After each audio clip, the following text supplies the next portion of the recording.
આજથી ઓગસ્ટ 2026ની શરૂઆત થઈ છે. સાથે સાથે આજથી દેશમાં જુદા જુદા ક્ષેત્રે નિયમોમાં બદલાવ આવવાનો છે. એલપીજી ગેસ સિલિન્ડરના ભાવ, રેલવે ટિકિટનું બુકિંગ અને ક્રેડિટ કાર્ડના નિયમોમાં ફેરફાર થશે. એફએમસીજી વસ્તુઓ અને ઇલેક્ટ્રોનિક્સ પણ મોંઘા થશે. બેંકો એસએમએસ એલર્ટ ચાર્જ વધારશે.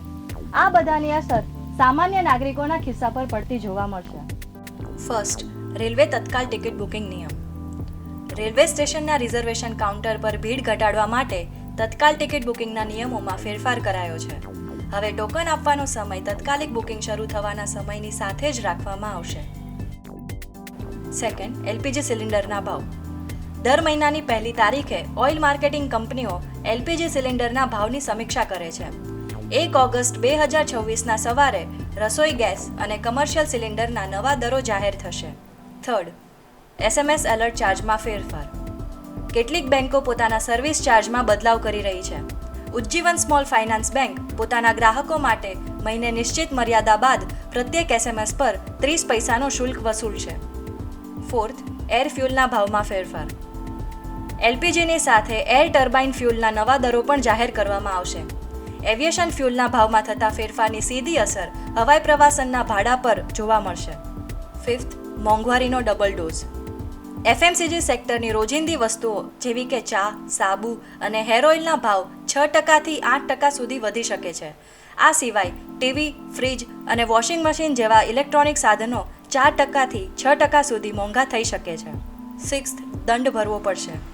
આઈટીઆર ફાઇલ કરવાની છેલ્લી તારીખ 31 જુલાઈ પૂર્ણ થઈ ગઈ છે.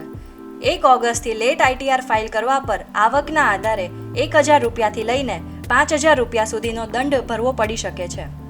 સેવન્થ, ક્રેડિટ કાર્ડ બિલિંગના નવા નિયમો. આરબીઆઈના નવા નિર્દેશો મુજબ ક્રેડિટ કાર્ડ બિલિંગમાં વધુ પારદર્શિતા આવશે.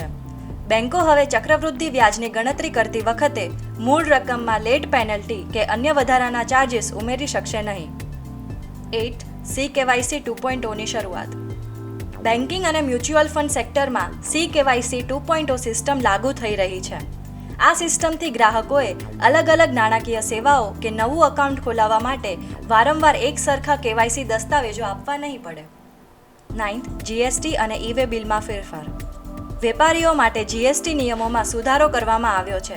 બિલ ટુ શિપ ટુ વ્યવહારોમાં શિપ ટુ જીએસટી ઇન દર્શાવવું ફરજિયાત બનશે અને વેપારીઓ પોતાની મરજીથી ઈ-વે બિલ પણ બંધ કરી શકશે. 10th, બેંક રજાઓની યાદી. ઓગસ્ટ મહિનામાં રક્ષાબંધન, સ્વતંત્રતા દિવસ અને ઈદ એ મિલાદ જેવા વિવિધ તહેવારોને કારણે અલગ અલગ રાજ્યોમાં બેંકો બંધ રહેશે. જો કે આ સમયગાળા દરમિયાન ઓનલાઈન બેન્કિંગ સેવાઓ યથાવત ચાલુ રહેશે.